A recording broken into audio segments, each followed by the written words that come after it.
नमस्कार, मैं शालिनी और आप देख रहे हैं नेशन न्यूज। आपकी आवाज आई। बढ़ते हैं आज की बड़ी खबर की ओर। सड़क से सदन तक हर गतिविधियों पर रहेगी हमारी पैनी नजर। आपकी आवाज गूंजेगी चारों तरफ।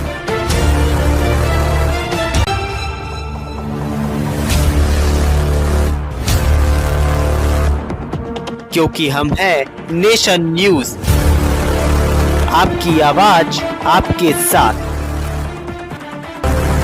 विधानसभा चुनाव से पहले केंद्रीय मंत्रियों को मिला बड़ा टास्क। 18 फरवरी से शुरू करेंगे बिहार दौरा।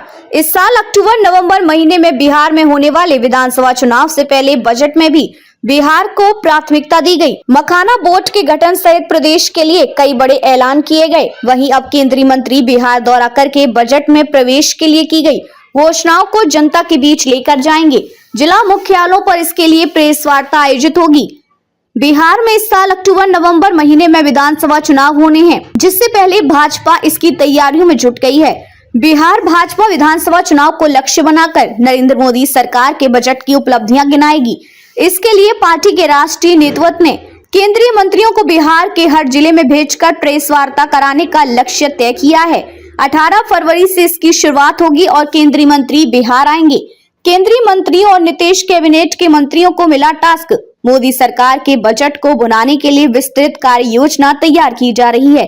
केंद्रीय मंत्रियों से लेकर नीतीश कैबिनेट के मंत्रियों को बड़ा टास्क दिया है। अहम यह है कि नीतीश कैबिनेट के सभी मंत्री, चाहे वे भाजपा के हों या जदयू के, अपने प्रभार वाले जिले में जाकर प्रेस वार्ता करेंगे। इस दौरान एनडीए के नेता भी साथ रहेंगे। जिला मुख्यालय में करेंगे प्रेस वार्ता। केंद्रीय मंत्रियों के साथ ही नीतीश सरकार के मंत्रियों की ड्यूटी लगाई जा रही है। केंद्रीय मंत्री से लेकर बिहार सरकार के मंत्री जिलों में जाकर प्रेस वार्ता करेंगे। भाजपा नेतृत्व ने जिला स्तर पर पार्टी नेताओं से कहा कि बजट की खास बातों को जनता के बीच ले जाएं।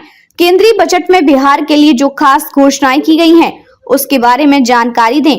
लोगों को बताएं कि केंद्र सरकार ने बिहार के लिए कितना काम किया है। बजट में किस वर्ग के लिए खास है। किसान, गरीब, मध्यम वर्ग के साथ ही आयकर में छूट देने से लेकर अन्य बातों को जनता के बीच पहुंचाएं।